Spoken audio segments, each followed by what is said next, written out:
Halo teman-teman, hari ini kita akan menjelajahi sebuah kisah luar biasa tentang bagaimana Islam menyebar ke seluruh Nusantara melalui cara yang damai, santun, dan penuh kearifan. Siapa tokoh pentingnya? Mereka adalah Wali Songo. Yuk kita mulai perjalanan ini. Apa itu Wali Songo? Wali Songo berasal dari dua kata, wali yang artinya dekat dengan Allah dan songo yang artinya 9. Jadi Wali Songo adalah 9 wali Allah yang berperan penting dalam menyebarkan Islam di tanah Jawa pada abad ke-14 hingga ke abad 16 Masehi.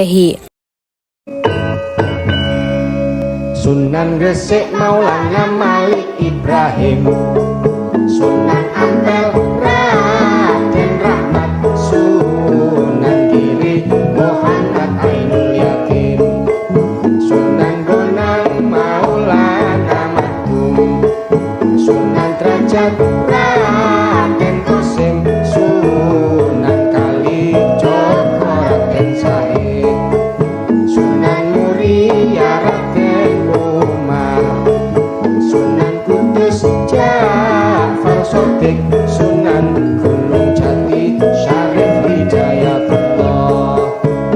Perkenalan satu persatu para wali Songo. Yang pertama ada Sunan Gresik, penyebar Islam pertama di tanah Jawa, membuka jalan bagi para wali berikutnya. Sunan Gresik berdakwah pada tanggal 1 sampai 8 April pada tahun 1419 Masehi. Yang kedua yaitu Sunan Ampel, guru para wali, mendirikan pesantren Ampel di Surabaya. Beliau berdakwah di Surabaya pada tahun 1401 hingga 1481 Masehi. Yang ketiga yaitu Sunan Bonang, berdakwah lewat gamelan dan kesenian. Sunan Bonang berdakwah pada tahun 1465 hingga 1525 Masehi. Yang keempat yaitu Sunan Derajat. Sunan Derajat mengajarkan Islam melalui kegiatan sosial.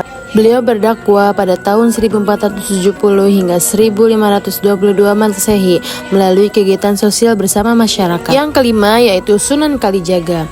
Pendekatannya sangat lembut, dakwah beliau melalui wayang kulit. Sunan Kalijaga berdakwah pada tahun 1450 hingga 1513 Masehi. Yang keenam yaitu Sunan Kudus, pendiri Masjid Kudus, terkenal dengan dakwah penuh toleransi. Beliau berdakwah pada tanggal 9 September hingga 1400 hingga 5 Mei 1550 Masehi. Yang ketujuh yaitu Sunan Muria, berdakwah di daerah pegunungan dan desa terpencil. Sunan Muria berdakwah pada tahun 1470 hingga 1551 Masehi. Yang ke-8 yaitu Sunan Gunung Jati, menyebarkan Islam di Cirebon dan Banten. Sunan Gunung Jati berdakwah pada tahun 1448 hingga 9 September 1568 Masehi. Ke-9 dan terakhir adalah Sunan Giri, ahli pendidikan dan mendirikan pusat dakwah di Gresik. Sunan Giri berdakwah pada tahun 1442 hingga 1506 Masehi.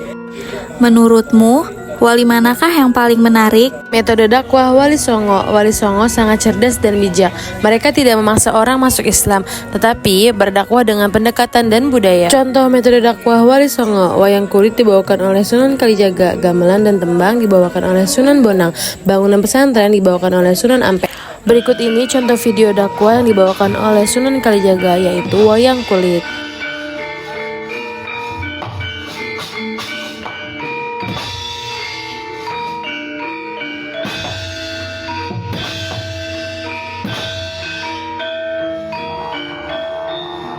Kalau kamu jadi wali, kamu ingin berdakwah lewat apa?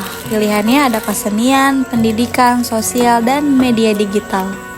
Warisan Wali Songo ada hingga saat ini. Ajaran Wali Songo tetap hidup sampai sekarang. Banyak pesantren, masjid kuno, dan tradisi Islam di Jawa yang berasal dari mereka. Kita bisa belajar dari sikap mereka yang penuh toleransi, kasih sayang, dan pendekatan yang damai. Teman-teman, Wali Songo mengajarkan kita bahwa perbedaan bukan untuk dipertentangkan. Justru melalui perbedaan budaya kita bisa menyebarkan kebaikan. Yuk kita lanjutkan semangat mereka menyebarkan Islam dengan akhlak bukan amarah.